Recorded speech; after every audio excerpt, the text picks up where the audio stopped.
It's not a new discovery for us SMEs that social media can be a powerful and effective marketing tool to grow your business. The problem is that our competition isn't just other businesses. It's the cat videos, cute babies, influencers, and vanity metrics. Yes, I really did say vanity metrics. In any other shape, colour or form, as business owners, we rely on and want data. ROI are numbers that make our bank managers happy, except when it comes to our social media strategy. Then apparently we're happy with who gives a digit or an emoji. Guess what? That's not how you grow your business with social media. What's that? You want to know how you do? Well, here's a guest I prepared earlier. A man who has delivered social media training to over 10,000 business owners and whose agency, Attention Experts, is the most 5-star rated social media agency in Australia. Joining us today is George Hawwa, Growth Director at Attention Experts. Welcome, George. Thanks, Angela. So, 10,000 people, was that hard to get them all in one room at the football field or pre-social distancing, clearly? No, but that's what you've done. You've made an impression and a mark on so many people, teaching them the best way to go about social media marketing. Yeah, absolutely. And look, that's obviously culminated over the last 4.5 years of us having Attention Experts and having the opportunity. I didn't mean to imply he did it all in one day. And you know, that's something that has happened as we've grown our name, and you know, people now asking. And I also lecture at Sydney University as well on social media strategy. You're a teacher too, like a proper teacher, as in or should we call you Professor George? Definitely not. So, okay. All right, look, let's talk a little bit about background and the fact that you have hands-on social media experience. So it's not just that you do it for your clients. Yeah. It's that that, you were actually doing it in your own businesses. Yes, that's right. So give us a little bit of background around that. Yeah, well, I'll start just before that, actually, where I came from. So I've got a mathematics and finance degree. How far back are we going? This is 2005, 2007. Okay, so still the 2000s, all right. Yeah. That's right, you do have a mathematics degree. Yeah, and I started in investment banking. I was in funds management. Numbers and money. Numbers, money, right. That's it. So to cut a long story short, getting to social media, basically I ended up helping a mate launch a fashion label in the US. And that was our first foray into social media. At the time, it was 2010. Instagram was just coming out. It's just been bought by Facebook. We managed to get this jacket onto Usher, and we were like, okay. He's our music person, Usher. Yeah. Just in case. Big Not deal, like an Usher apparently. in the cinema, but a big deal, yeah. yeah. So I have had that. And he wore that. Yeah, and then so everything exploded. That's right. He went to the BET Music Awards and wore that jacket. And then we're like, okay, we got a photo of that. How do we promote this? And we put it up on Instagram. And within 2 weeks, we were, out with celebrities, giving them jackets. And within a couple of years, that business has exploded now to a very successful company, a fashion company over in the US called Daniel Patrick. So I came back to Australia. I then launched my own herbal tea company, workout tea brand called Amaze Tea Co. Amaze Tea, yep. And that brand started from nothing, all through Facebook. Now, with the fashion label, that was more a branding exercise. And Daniel's done fantastic with that now, and that's gone on to do amazing things, and I'm no longer part of that. But with the Amaze Tea, we were looking at the data side of things. So with the tea brand, we're up against a lot of other tea brands that were... It's a competitive world. Very competitive, and especially the health tea. That's exploded in the last 5-6 years, and they were all going after likes, comments, shares, followers. That was their thing. The vanity metrics. Correct. And we were like, I was mainly going after data. I was like, okay, how much data can I collect on people that are interacting with this brand? Because you'd had enough exposure around that social media to see, okay, we know what vanity metrics looks like, but we want to actually get the real numbers to have a better impact so that you might actually make money. Yeah, that's right. Well, the logic was if we can get a database, then we can cultivate it. Yeah. With followers, I'm not guaranteed to cultivate that follower. I don't know if Facebook's going to give me access to them again or how often, but with a database, I can control that. So there's another key point, though, that you left out in your background. You played rugby. Yes. Australia and UK. Yeah, in both locations, yeah. Yeah, you don't have cauliflower ears, though. I looked. So it was like a sporting world, which is a very influential social media world now. The sportsmen and women, I should say, but the whole sporting, every industry and business appears on social media. So all bets are off in terms of limiting exactly the databases, right? You just don't know where you're going to get the exposure. That's right. It's a gamble in a lot of cases, and this is why businesses don't do well on social media.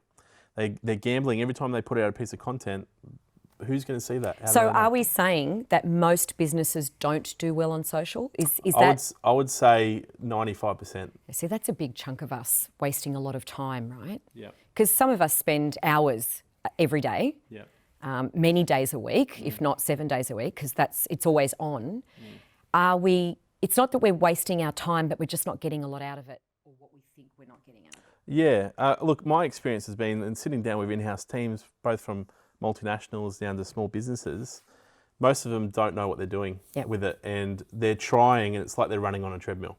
Well, let's debunk what is one of your bugbears, right? When people walk around saying content is king. That's not true. Yeah, absolutely not.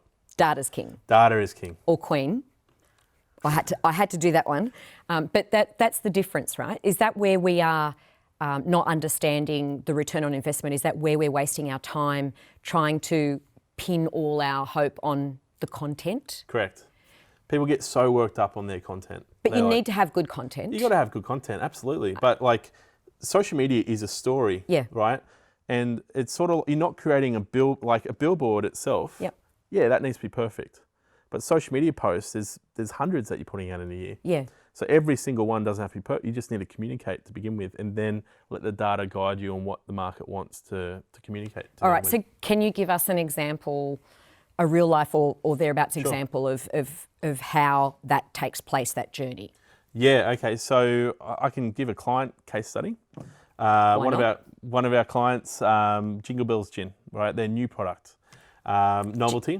Alcohol, gin, yeah. Gin, yeah. It's awesome. So Jingle Bell, so basically ball bells with gin in them. Yep. Right? And they got like botanicals, natural botanicals in them and so on. So it's good for you. Yeah, sure. But it's a fantastic product, done amazingly well on social. And basically, when we got this product, it was brand new, hadn't gone to market yet. So we had to tell a story. And we had to find out what the customer to business journey was. Yeah. And what is the business to customer journey? What did the business go through to develop this product and take it to market? And then when we look at that and then tell that story to the market, we then find out that the market wants to know specific things. Like, are they interested in the botanicals, or are they interested in the gin, or are they interested in both? So what resonated the most? That's right. Okay. And then what aesthetics resonated? What content? Did the pink one look better? Did the blue one look better? Or formats, like, originally it was video, but we found out single image worked better. Oh, for them. For them. So it's unique. It is unique, right? Yeah. It's a circumstance. And even like a competitor of theirs might go single image, but it won't work for them. Because the way the algorithms work with Facebook is it's all delivering different people to them. So one campaign can't be modelled and cookie cutted out. You can't go, Nike works, for them it works really well video, so for Puma it's going to work really well for video. It's not like that. So you really need to start from your own individual viewpoint and then go forward, and then the data's going to start telling you stuff, and then you start adjusting. One of the key words that I find keep popping up every time I look at your business online, attention experts, there's this word that keeps coming up time and time again, transparency. Why do you place so much importance in that word in selling who you are and what you do? Because it's like the second word everywhere. Yeah, well... as an agency. This might be a long-winded answer, but it starts with when we started. So when I started the agency, so how I started was I was being approached by companies to help them. And I was like, I might as well start an agency. So basically, I was like, okay, if I start this agency, what is it that people want and how I'm going to help businesses? And I could see in the market there's contracts that people are being locked into, they can't get out of. There's not enough reporting, so people didn't know their position on social media. They didn't know the ROI at any time. They couldn't just call a social media agency and go, what's my position right now? And when they asked, they didn't know. Yep. That was the feedback I was getting. So I was like, okay, transparency is number one. Your algorithms, by doing this conversations with people and their experiences. That was how you were developing your data and your algorithms. You were For doing the it model. yourself Yeah. for the model. Yeah. And you found out that was a bugbear for customers. Yeah, massive. Yeah, I've experienced that before with agencies. Right. All you did was get a report after the event. Right. Which is too late. Yeah. I want to know why it went. I don't want to know why it went wrong at the end when I've spent all the money. Right. I want to know at the beginning or during, what do I need to fix? And you should be able to call your agency at any time and ask them, what's my position? Okay. And You they should be able to do tell. that. And your agency should know what your position is at that moment. Otherwise, they're the wrong agency. Correct. Okay. And they should have a plan to get you to the position that you need to be at. Right. And they need to be able to transparently communicate that with you. Do you think it's fear in admitting that maybe the campaign's not working or maybe they need to fix it and they think that somehow that's a reflection on them? Look, I'm not going to insinuate all agencies are bad. There's a lot of great ones out there. But what I think it is that it's just a non-confront with the client. Right.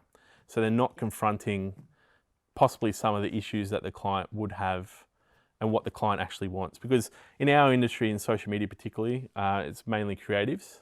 I think we were definitely the first data-driven social media agency, but a lot of them are creatives and they're very good at it. Yeah. But a creative has a different mindset and viewpoint to how to approach a campaign than a business owner or... Well, you've got the maths background. The numbers are important. And a business background as well. And you've lived and seen the success of what social media marketing can do. Yeah. So you've just bottled all that in together and have attention experts. The other thing you also talk about is, I've asked you, how do you feel about paid and organic online? It's a combo of both that works, right? Yeah, you have to do both for organic and paid for social. So a lot of campaigns, actually I had a meeting yesterday with someone, they were doing paid, they've been doing it for the last 12 months. At the start it worked really well, then it nosedived and they didn't know why and the agency couldn't explain it. But the way the algorithm works, the way Facebook works, see, you've got to understand their KPI. You've got three stakeholders here. You've got yourself, your client, and the platform you're working with. Yeah. What's Facebook's KPI? Their KPI is to keep people on the platform as long as possible so they've got a product to sell to the advertisers. So their KPI is how long people are staying on the platform for. So really what they want to see from you as a business is you building community around your brand and keeping people on the platform or doing everything you can. So if you're just doing paid advertising and someone goes to your Facebook page, there's nothing there, then they're going to distrust the brands that are on the platform. There's not really anywhere to hide because their algorithms work it out and eventually you'll be penalised. That's right. Or I don't know whether you get on a naughty list, but you just don't get on any list, right? So that's why no one is looking at anything that you're doing. You're alone. That's right. Like we can go out and get James Cameron to create a video for us. And it might not work. It just won't be distributed by Facebook because you don't have any prestige with them. That's right. So tell me now, as an agency, you're a trusted partner with Facebook and LinkedIn. So how do you find out all the secrets? See, I've gone kind of secrets. How do you find out the secrets? How do you know? We don't. They don't tell you much. No, We work very closely with them, and they don't even their guys don't know much because they're engineers back in Silicon Valley that do everything. The algorithm's a big secret, but what it is lots of observation. Mark Zuckerberg did a really key press release in 2018. That was the first time he gave an insight into... And hint. Yeah, that's right. And what was it? Basically talking about what I just said. Right. Building community around your brand. We're not going to distribute content from brands that don't build community. And you might not be hit immediately, right? It will be like a tapering down. If suddenly they've worked out what you're doing. Yep, you haven't changed. Yep. Guess what? Now you're here. Yeah, that's right. Yeah. So if you're doing like one post a month, but then you're going hardcore and you have paid ads, then that's what's going to happen. Right. Your ads are going to get more expensive. You're going to go to a less quality audience. My ads are going to get more expensive as well. Yeah. Well, they're going to hit me from every angle then. Every angle, yeah. And then your organic reach will drop as well. Okay, so all campaigns are entirely built out of your Sydney office, is that right? That's right. Why have you opted for that? We wanted to, another thing from when we started, people didn't want to deal with an outsourced agency.